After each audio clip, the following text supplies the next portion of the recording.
Talk Business Arkansas is brought to you by the Arkansas Farm Bureau, the Arkansas State Chamber of Commerce and Associated Industries of Arkansas, the Electric Cooperatives of Arkansas, Noble Strategies, the Arkansas Healthcare Association, and Delta Trust and Bank.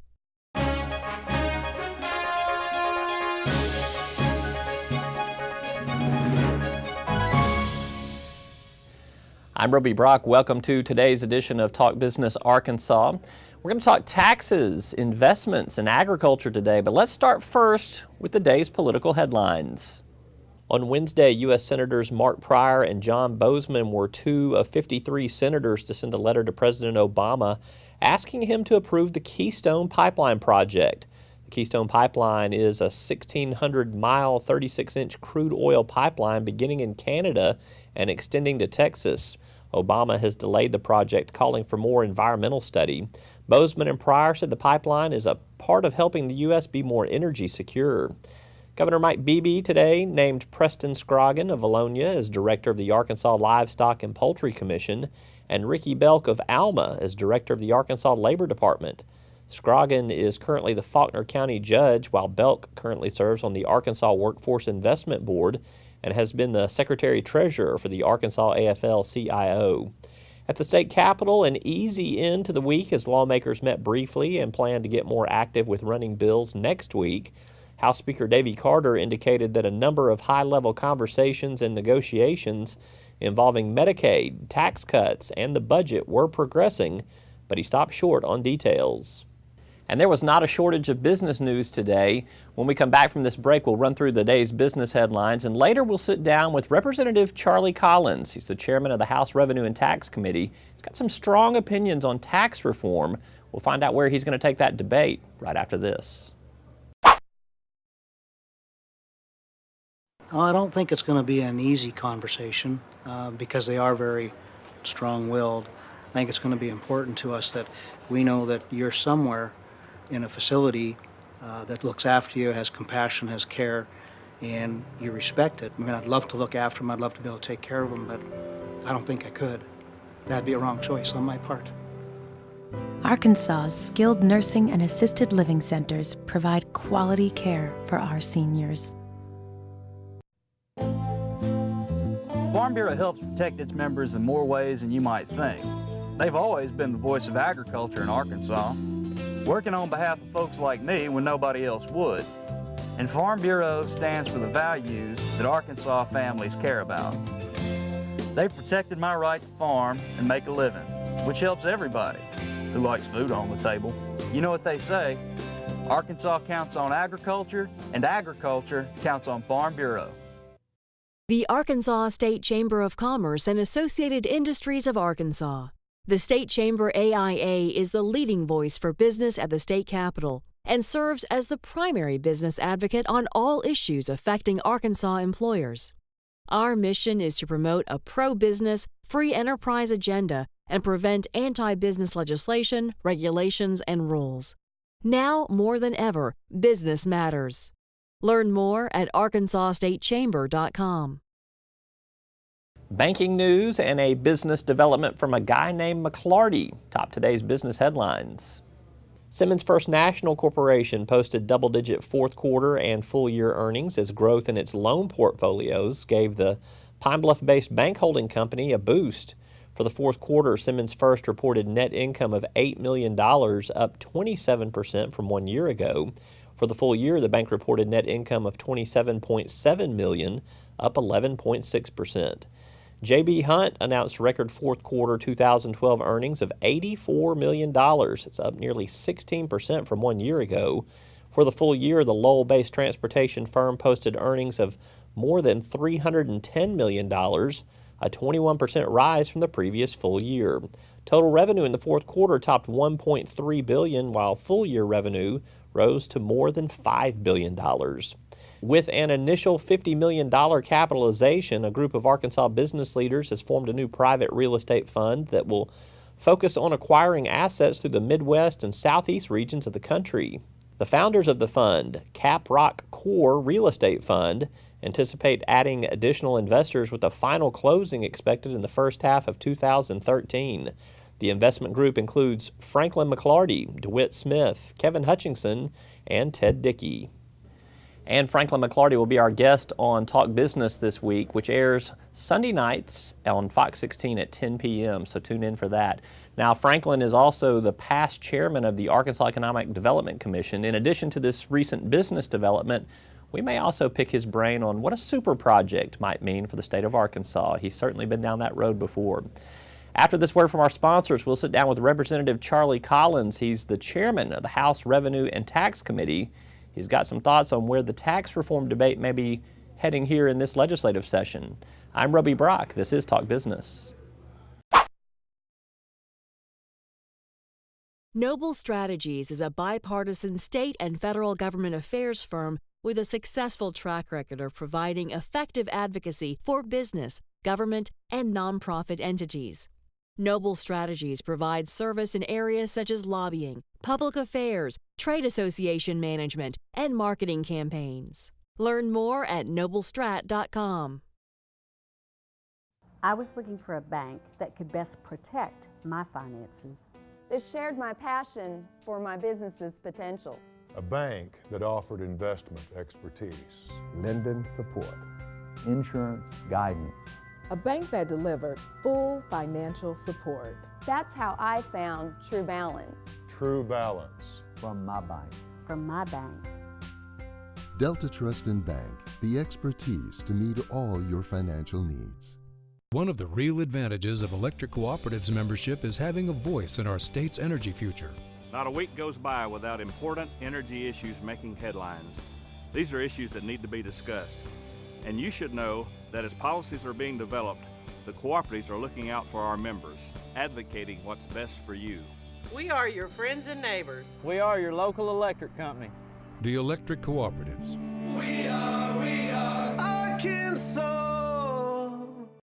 I'm joined now by Representative Charlie Collins. He's from Fayetteville, a Republican from Fayetteville. He is the chairman of the House Revenue and Tax Committee, a big task to take on in this session. I see you've already hurt your thumb. Is that from being chairman of Revenue and Tax? That's right. When I pound those nails, sometimes I hit my thumb. Well, thank you for being here. Let's talk about a little bit of what's going to happen in Revenue and Tax this year. Speaker Carter told us at the very end of the week in his press conference that a lot of discussions going on about tax reform.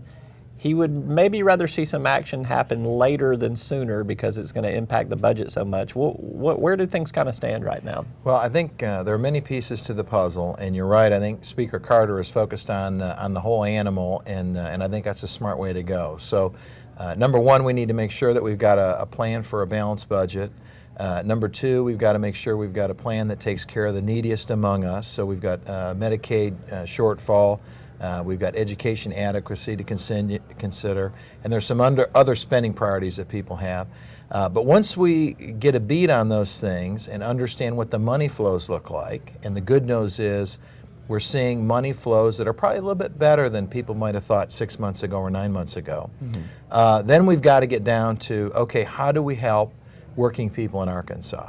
And as you mentioned, as the chair of the tax committee, what I'm seeing are lots and lots of proposals and suggestions.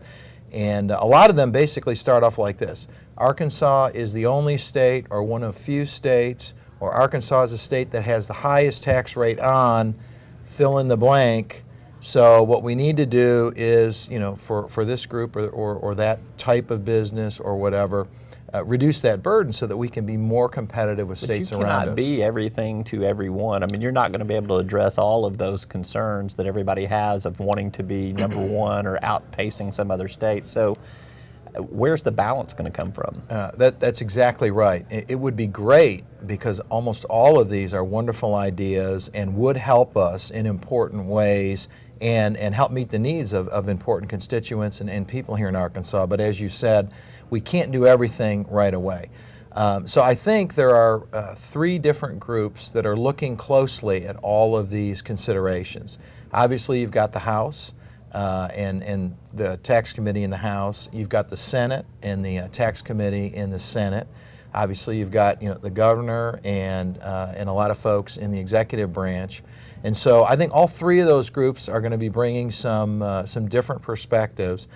And what I'd like to see is for us to be able to sit down and talk through those priorities and make some decisions together about what the best steps are for Arkansas in 2013, 2014. You've had some strong opinions on tax reform, particularly individual income tax reform in this state. Are you going to be pushing that agenda as chairman, or are you going to have a little bit more open-minded, wait and see, let's get it all in here kind of approach? Yes, great point. And I like to think of myself as an open-minded person, but it didn't just start when I became chairman. I actually, began running for office several years ago in 2010, and one of the big reasons is because I think we need to do some things to help turn our state into a good jobs magnet. And as I analyzed our tax situation back then, one of the things that really jumped at me was how tough we are in terms of taxes on working folks. So you're right, I've been a person that's talked a lot about that over the years. The Republicans in the House have spent a lot of time doing some analysis, and as you know, we've come up with our simple plan as some ideas to help move the state forward in a good way.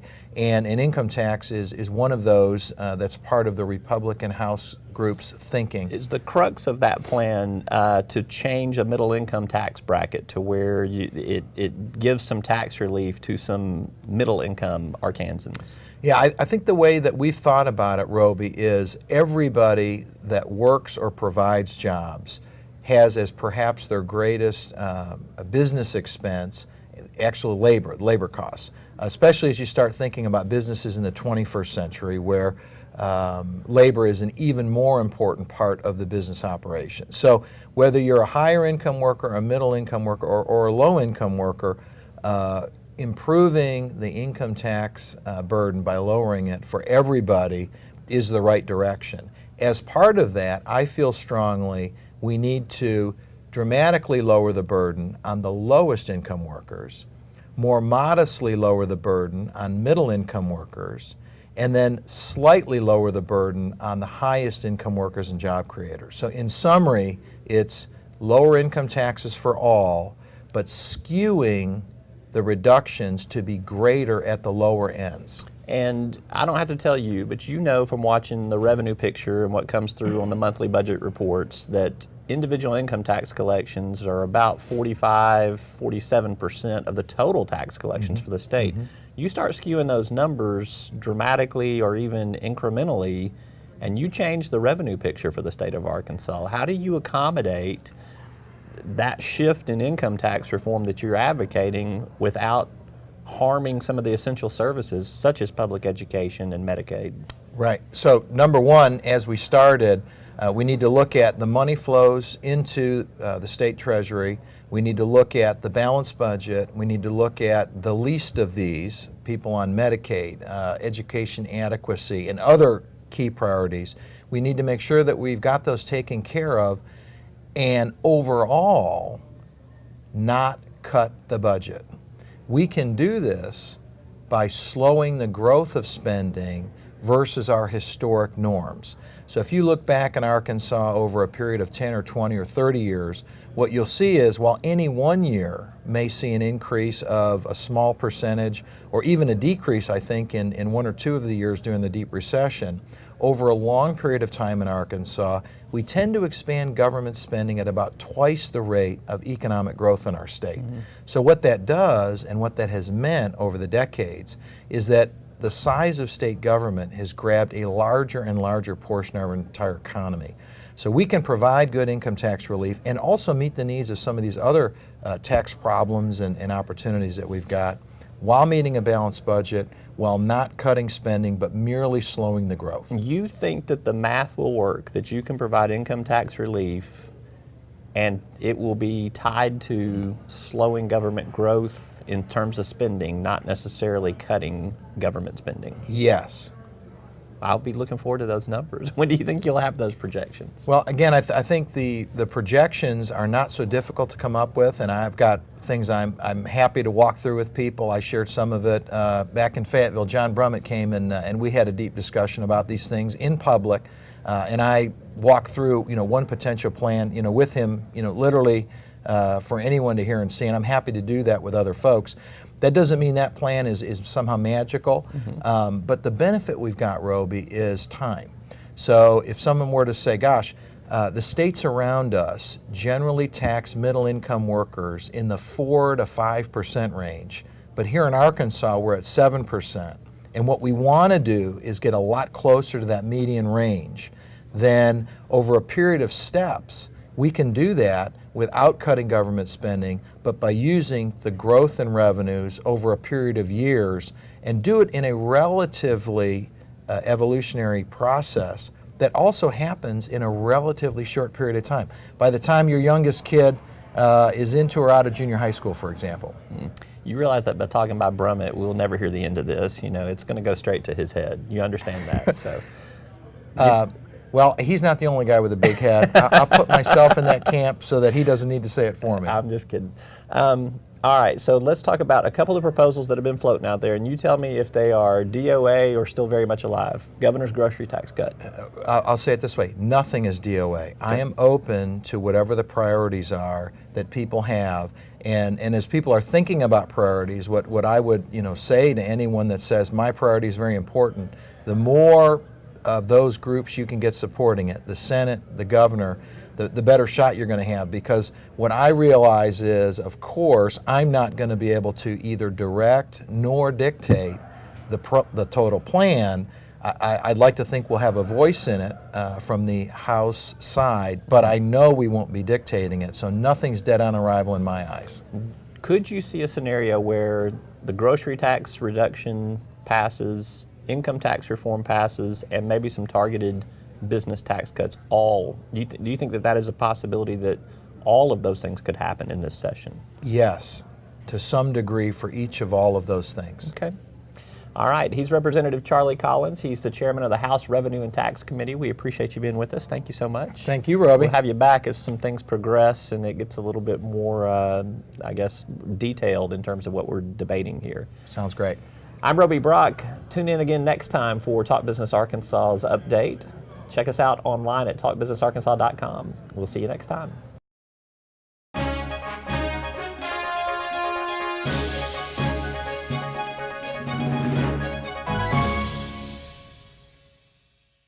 Talk Business Arkansas is brought to you by the Arkansas Farm Bureau, the Arkansas State Chamber of Commerce and Associated Industries of Arkansas, the Electric Cooperatives of Arkansas, Noble Strategies, the Arkansas Healthcare Association, and Delta Trust and Bank.